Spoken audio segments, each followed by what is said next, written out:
నీ టీమ్మేట్ జగదీష్ ఇప్పుడు బ్యాండ్రా మార్కెట్లో ఉన్నాడు. ఇంకో 3 సెకండ్లలో వాడున్న చోటు బ్లాస్ట్ కాబోతోంది. 3, 2, 1.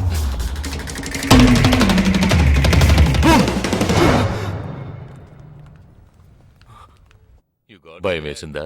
డరేనా? నేను బాంబు పేల్చలేదు. నాకు వాళ్ళక్కర్లేదు. నాకు కావలసింది నువ్వు. Okay okay, don't do anything to anyone. I will come. మంచిది, మంచి నిర్ణయం. నువ్వు సిద్ధంగా ఉండు.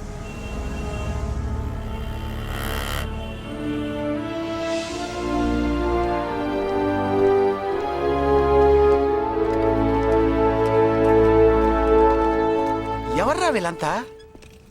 బార్డర్ వార్, కౌంటర్ టెర్రరిజం, ఇందులో చనిపోయిన ఆర్మీ ఆఫీసర్లు మాత్రమే మనకు తెలుసు.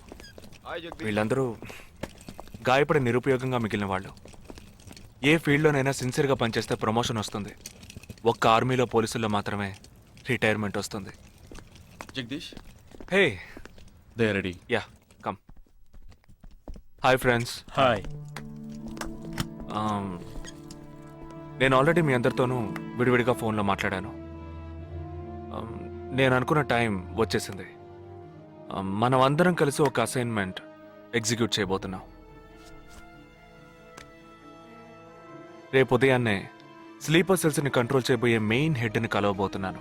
అతను నేను కలవబోయేటప్పుడు నన్ను ఫాలో చేస్తూ వచ్చే అవకాశం ఎవ్వరికీ లేదు. అందుకని అతను నేను కలవడానికి వెళ్లే ముందే నా ఒంట్లో ట్రాకింగ్ చిప్ ఇన్సర్ట్ చేసుకుంటాను.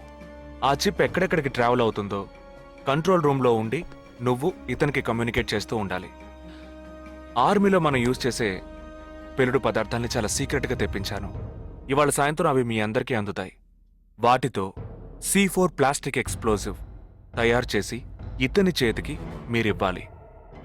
అది తీసుకుని బాలాజీ చెప్పిన ప్రకారం నన్ను ఎక్కడికి తీసుకెళ్తున్నారో తెలుసుకుని నువ్వు అక్కడికి రావాలి. వాళ్ళు తప్పకుండా జనసంచారం లేని చోటుకే నన్ను తీసుకెళ్తారనుకుంటున్నాను. సో అక్కడికి ఆ ఎక్స్ప్లోజివ్ని తీసుకొచ్చి అమర్చి నువ్వు వెళ్ళిపోవాలి. ఓకే? నేను వాళ్ళకి ప్రాణాలతో ఎందుకు కావాలో ఇంతవరకు నాకు అర్థం కాలేదు. కానీ నేను ఆ స్లీపర్ సెల్స్ మెయిన్ హెడ్ని కలిసిన 15వ నిమిషం ఆ బాంబ్ పేలాలి. నాతో పాటే ఆ స్లీపర్ సెల్స్కి ఆర్డర్ ఇచ్చేవాడు కూడా స్మాష్. ఆ తర్వాత స్లీపర్ సెల్స్ అందరూ కోమా సెల్సే. వాళ్ళకి లైఫ్ లాంగ్ ఇక ఏ ఆర్డరు రాదు. It's like a suicide attack.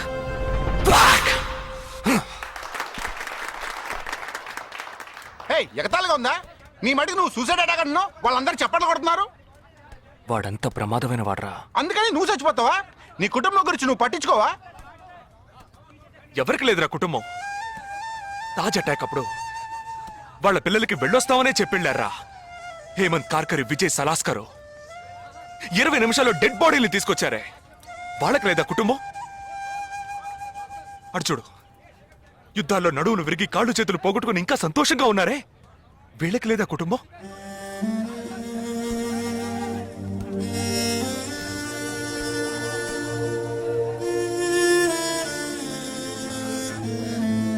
ఒక ఆర్మీ మ్యాన్కి ఇంతకన్నా మంచి సందర్భం రాదురా.